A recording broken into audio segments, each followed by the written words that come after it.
Welcome back, my dear friends and students. Please pay attention here. Now, today we discuss about the kind of the kinetic friction. आप लोगों ने kinetic friction तो पिछले दिन सीख ही लिया है. फिर एक बार सुन लीजिए. The friction acted on any object due to its motion या during the motion. जो friction force या friction हमारा motion के समय लग रहा होता है उसको हम लोग क्या बोलते हैं? Kinetic friction. इतना याद रखिएगा, kinetic friction की वैल्यू हमेशा स्टैटिक फ्रिक्शन से लेस देन होगी. अब चलिए बात करने वाले हैं हम टाइप्स ऑफ काइनेटिक फ्रिक्शन. अगर आप बनाना चाहते हैं नोट्स तो चलो नोटबुक निकालो और पेन निकालो, हेडिंग डालो टाइप्स ऑफ काइनेटिक फ्रिक्शन. देखिए काइनेटिक फ्रिक्शन को दो कैटेगरी में डिवाइड किया गया है, तो आपको लिखना पड़ेगा देयर आर टू टाइप्स. क्या लिखना पड़ेगा? There are two types. चलिए ये नाम डाल लीजिए पहले तो, देयर आर टू टाइप्स. अब इसका नाम क्या है? पहला वाला सुनिए फर्स्ट नंबर पे, स्लाइडिंग फ्रिक्शन. क्या नाम है इसका? स्लाइडिंग फ्रिक्शन है. स्लाइडिंग काइनेटिक फ्रिक्शन भी कह सकते हो आप, काइनेटिक का ही कैटेगरी है ना. Sliding kinetic friction. देखिए मोशन दो तरह से कराते हैं हम लोग. एक मोशन होता है स्लाइड करने वाला और एक मोशन होता है रोल करने वाला, रोलिंग फ्रिक्शन. तो इसलिए हम इसके दो नाम सीखेंगे. पहला नाम डाल दीजिए स्लाइडिंग फ्रिक्शन और दूसरा नाम डाल दीजिएगा रोलिंग फ्रिक्शन. चलिए दोनों नाम लिख लीजिए, फिर आगे लिखाते हैं. रोलिंग काइनेटिक फ्रिक्शन, ये दोनों नाम डाल लें आप लोग. चलो अब हम लोग पहले वाले को पढ़ेंगे. फर्स्ट नंबर डाल दीजिएगा आप लोग, स्लाइडिंग काइनेटिक फ्रिक्शन. ये क्या है?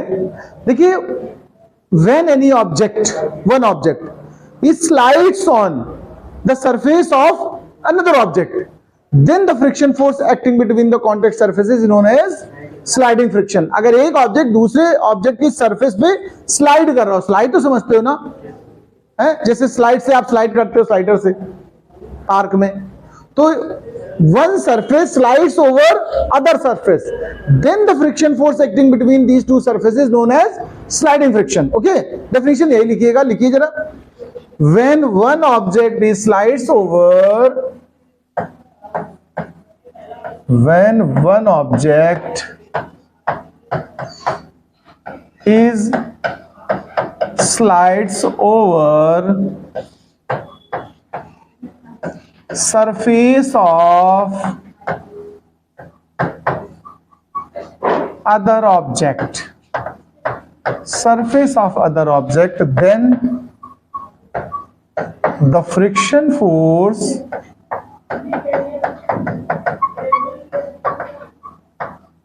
acting between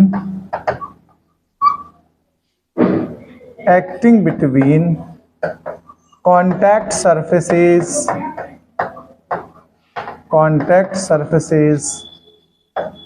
is called sliding friction. Sliding friction, ये इसको नोट करिए. तो चलिए अब हम बात करते हैं रोलिंग फ्रिक्शन. सेकंड नंबर डाल लीजिए, रोलिंग फ्रिक्शन. देखिए रोलिंग फ्रिक्शन में क्या होता है?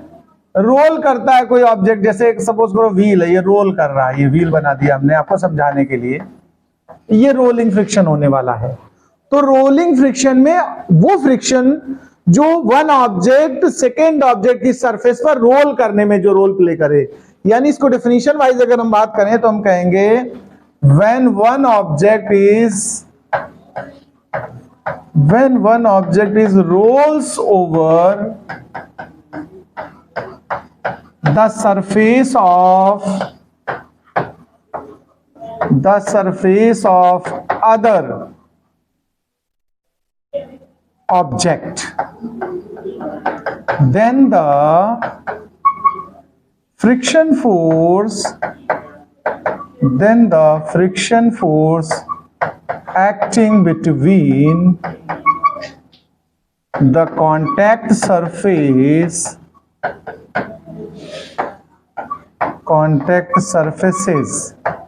is called rolling friction. ये तो बात हो गई रोलिंग की बात.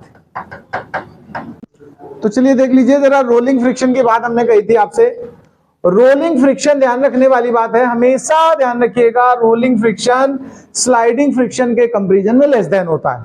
यानी किसी ऑब्जेक्ट को स्लाइड कराना डिफिकल्ट होता है, रोल कराना इजी होता है. क्योंकि स्लाइड किस में फ्रिक्शन फोर्स ज्यादा काम कर रहा होता है। अगर हम इस तरीके के कहें, देखो देखो कि rolling friction less than sliding friction, एक बात, so to slide any object required more force, अगर स्लाइड कराना है तो ज्यादा फोर्स की जरूरत है than the roll out same object. ये तो बात हो गई थी रोलिंग की। अब हम इसकी बात करने वाले, इसके लॉज होते हैं, आप आर्टिकल डाल लीजिएगा, लॉज ऑफ रोलिंग फ्रिक्शन। दो लॉ है इसके, लॉज ऑफ रोलिंग फ्रिक्शन। चलिए दोनों लॉ डाल दें। लॉज ऑफ रोलिंग फ्रिक्शन में देखिए there are two laws, there are two laws, there are two laws. चलिए एक एक हम बताते हैं आपको। फर्स्ट नंबर देखें, देखो हमेशा ध्यान रखिएगा जो रोलिंग फ्रिक्शन होगा एफ आर, ये भी रिएक्शन पर डिपेंड करेगा, यानी rolling friction depends on normal reaction of the surface. F R बोलेंगे इसको हम लोग, क्या बोलेंगे, एफ आर। यहां एक और बात है, चलो आप इसी तरह लिखना है, आपको फर्स्ट पॉइंट डाल के लिख दो, rolling friction is directly proportional to normal reaction of the surface. देखिए सेकेंड लॉ की बात करें, सेकेंड लॉ में कहते हैं, ध्यान रखना, जो ये रोलिंग फ्रिक्शन का फोर्स है ये directly proportional inversely of the radius. ये जो स्मॉल आर, ध्यान रखना है, ये कैपिटल आर को हमने क्या बोला था, reaction, normal reaction of the surface, और ये स्मॉल आर इसको बोला radius of the rolling object. जो ऑब्जेक्ट आप रोल करा रहे हैं, सिलेंडर, स्फीयर, व्हील, जो भी कहते हैं, तो यहां लिख देना where R is radius of wheel कह दो। ज्यादातर हम लोग व्हील घुमाते हैं, टहलाते हैं, लुढ़काते हैं, पहिया लुढ़कता है कार का कि नहीं बताओ। तो जो रोलिंग फ्रिक्शन है वो रोल्ड करने वाला है, रोल्ड में व्हील ही रोल करता मोस्टली, या सिलेंडर हो सकता है वो भी रोल कराते हैं हम लोग। तो देखिए ध्यान देने वाली बात यह है कि जो रोलिंग फ्रिक्शन का वैल्यू है वो एक तो रिएक्शन में डिपेंड करेगी, जितना ज्यादा सरफेस का नॉर्मल रिएक्शन होगा उतना ज्यादा फ्रिक्शन रिक्वायर्ड होगा, लेकिन फ्रिक्शन की वैल्यू व्हील की रेडियस के हिसाब से डाउन हो जाती है, रेडियस से इनवर्सली है, ध्यान रखिएगा। इनको अगर कंबाइन कर दे दोनों बातों को तो क्या होगा, देखो कंबाइनिंग बोथ,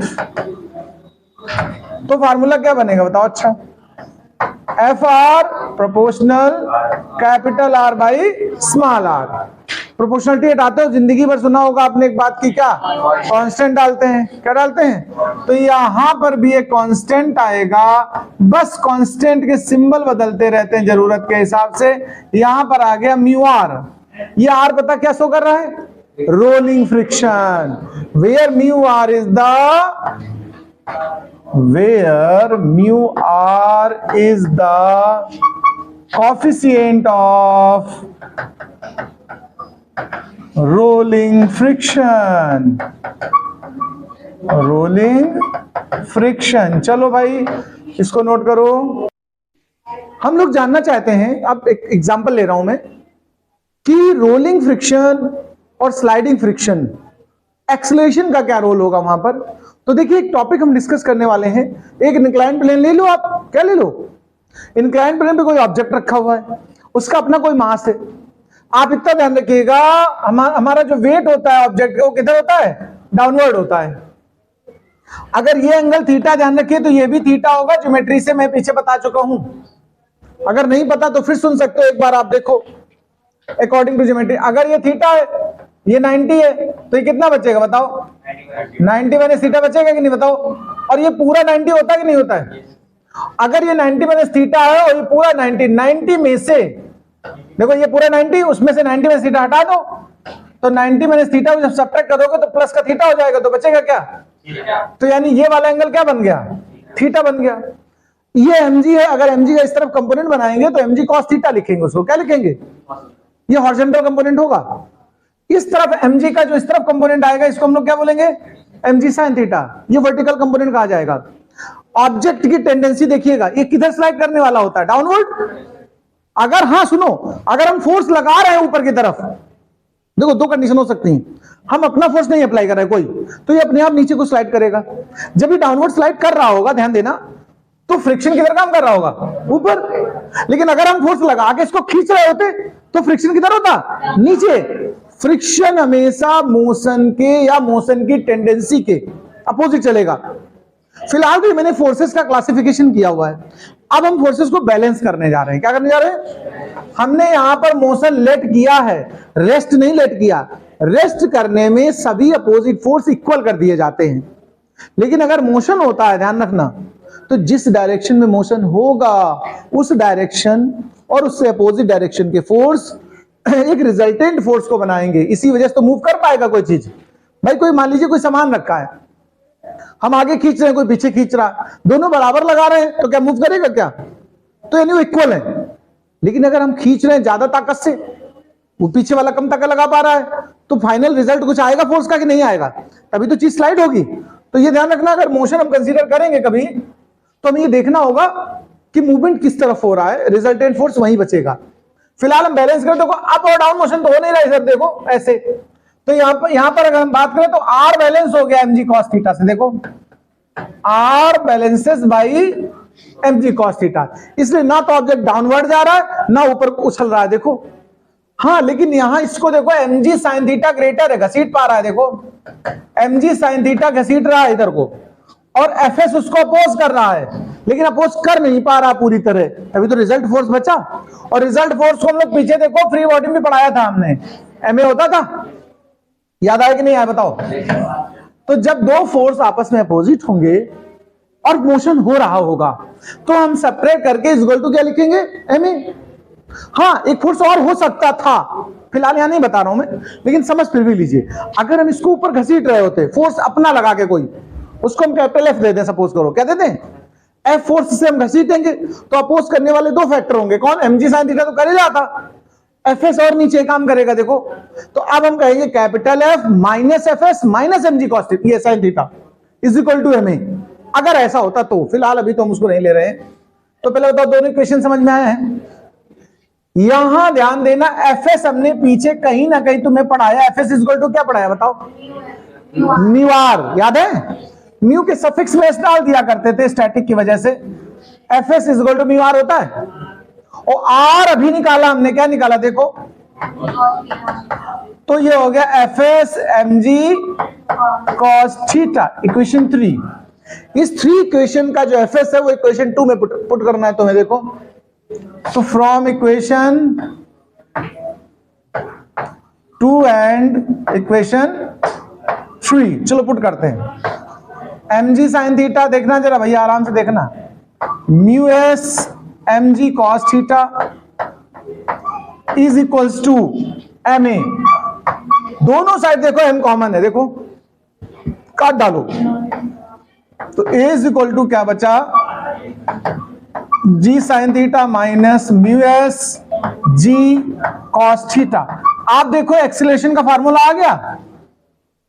अगर कभी कोई न्यूमेरिकल प्रॉब्लम इंक्लाइंड प्लेन में है और फ्रिक्शन से बोल रहा है, फ्रिक्शन वाले कॉन्सेप्ट से है, और आपसे पूछे एक्सीलरेशन बताइए, डिटरमाइन कीजिए, न्यूमेरिकल टारगेट है इसका, तो आप इस तरह से पहले क्लासिफाई करिए फोर्सेस को, फिर इस तरह बैलेंस करिए, और फिर इक्वेशन को सिंप्लीफाई करिए, आपको एक्सीलरेशन मिल जाएगा। मैं जो सीट प्रोवाइड कराऊंगा लास्ट के 2-3 न्यूमेरिकल्स इसी टॉपिक पर बेस्ड होंगे, नोट कर लीजिए इसको।